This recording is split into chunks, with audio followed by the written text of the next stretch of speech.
I never believed in ghosts or spirits, but something was different about this feeling. It was as though someone was watching my every move. I tried to brush it off as nothing, but it only continued to intensify. My home, once my sanctuary, now felt like a prison yard. This all began when I moved for a fresh start, to a new town with new opportunities. But I wasn't used to being alone in a different environment altogether. One night, when I was all alone in my apartment, I had a nagging feeling that I wasn't alone. My skin prickled. I heard faint shuffling inside the room and a cold draft in the hall.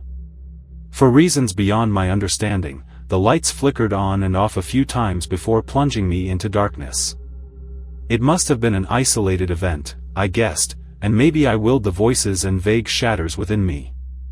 Meanwhile, around midnight, the sounds got louder, and my heart then pounded in my chest as still, as if waiting to be consumed by fear of increasingly worse thoughts. Footsteps sounded like they were drawing close to my door. Since the courage inside me had begun slowly consuming, I whispered a timid greeting in response to the shuffling in the front room. "Hello?" Receiving a reply would have spoken volumes, letting me know it wasn't my imagination at work. Instead, panic and goosebumps overtook me as I heard the sound of someone breathing heavily outside my front door, with their warm breath pushing through the gaps in the doorframe.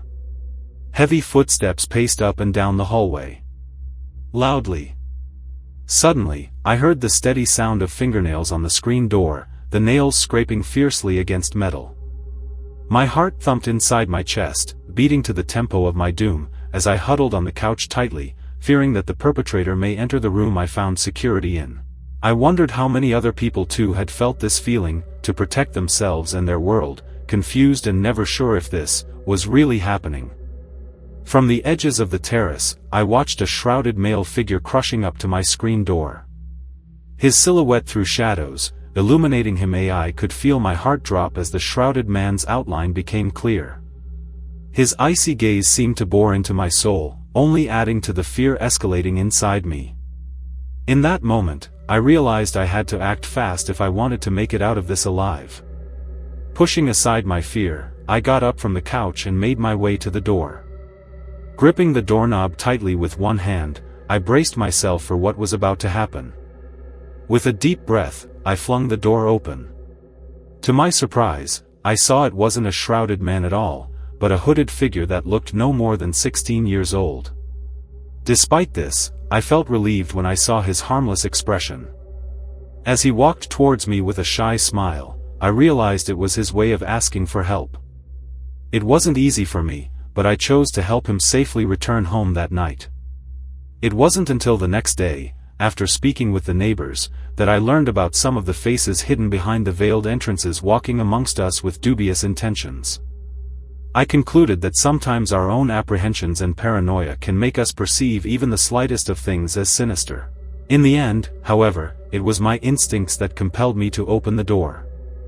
As I sat alone on my couch in silence, the screen door forcefully squeezed to bang one last time, forewarning me of what not was to be forgotten anytime soon. I couldn't shake the uneasy feeling of being watched that long. I moved to protect and reassure myself from harm, without overlooking my own vulnerabilities. However, it wasn't until that night, when my fears became real, that I truly understood the consequences of letting our apprehension govern us without having a full understanding of the situation. I learned that the need to live in the moment often overshadow the apprehensions within us. We can make adversity seem incontrovertible, yet be guided through those minds-made hideouts by trusting grit and intuition. For now, I had lived this fear. I was determined from this point forth that it would no longer rule my life.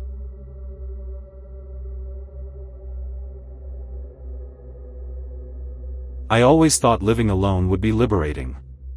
No more roommates to complain about my messy habits or blasting music at odd hours.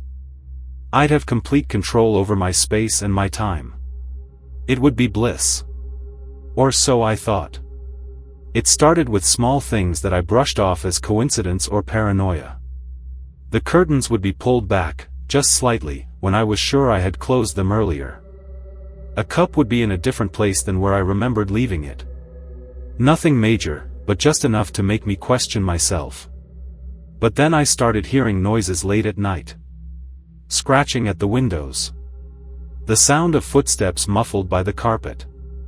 Once, I even woke up to find a door in my apartment slightly open, which was strange because I never left my doors unlocked. At first, I tried to convince myself that my imagination was just playing tricks on me, but the feeling of being watched never left. It was like a persistent itch in the back of my brain that I just couldn't shake.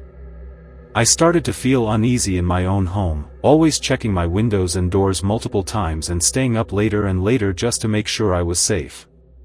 Then, I began receiving anonymous calls when I was home alone.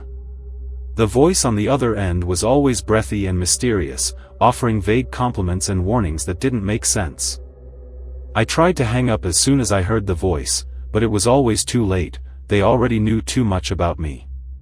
Soon enough, things escalated. I would have the distinct feeling that someone was standing right behind me, but when I turned around, no one was there. Or, things would disappear and then reappear somewhere else. I lived my life always looking over my shoulder, feeling like I was constantly being toyed with. I decided maybe I was being paranoid, and that I could stick it out. But that's when things took a much darker turn. The anonymous calls turned into a visitor at my doorstep, sometimes at odd hours. I never saw the person, just footsteps and intense breathing. I never knew who was stalking me, what their motives were, or when they would strike next. Once that realization hit me, I knew I had to take action. I couldn't live in a constant state of fear and uncertainty anymore. So, I installed a security system in my apartment and made sure all my doors and windows were locked and secure. Finally, the anonymous calls and the visitor stopped, and I started to feel like maybe things could go back to normal. That was until I received a package in the mail containing a note from my stalker mentioning things that only they could know about me. I felt sick to my stomach, wondering how on earth this person could have possibly known those things. The note included an invitation to a public meeting spot with a demand to come alone and unarmed if I ever wanted to feel safe again. I knew I had to go. Even if it meant jeopardizing my life. I drove to the location and waited nervously, wondering who it could possibly be. My palms were sweaty and my heart was pounding. Just as I was about to turn and walk away, a hooded figure approached me, and for a moment, I almost lost my mind, but that's when I heard the voice. It was the person I had loved for years, who I thought had died just weeks before in a car accident. They had been staying anonymous for a reason, seeing if I could manage without them in my life. I felt both relieved and angry at the same time, but mostly relieved. The relief washed over me as I realized that I wasn't alone in the world, that someone out there cared about my safety and was willing to employ a ruse to protect me. That feeling never left me, knowing that someone I cared about was always there for me, even when they may have made a mistake. As unorthodox as their methods were, they got the job done in the end.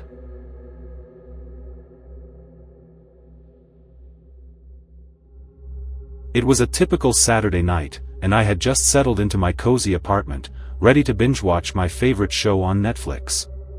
My roommate had gone out for the weekend, leaving me alone, but I didn't mind. I enjoyed the solitude.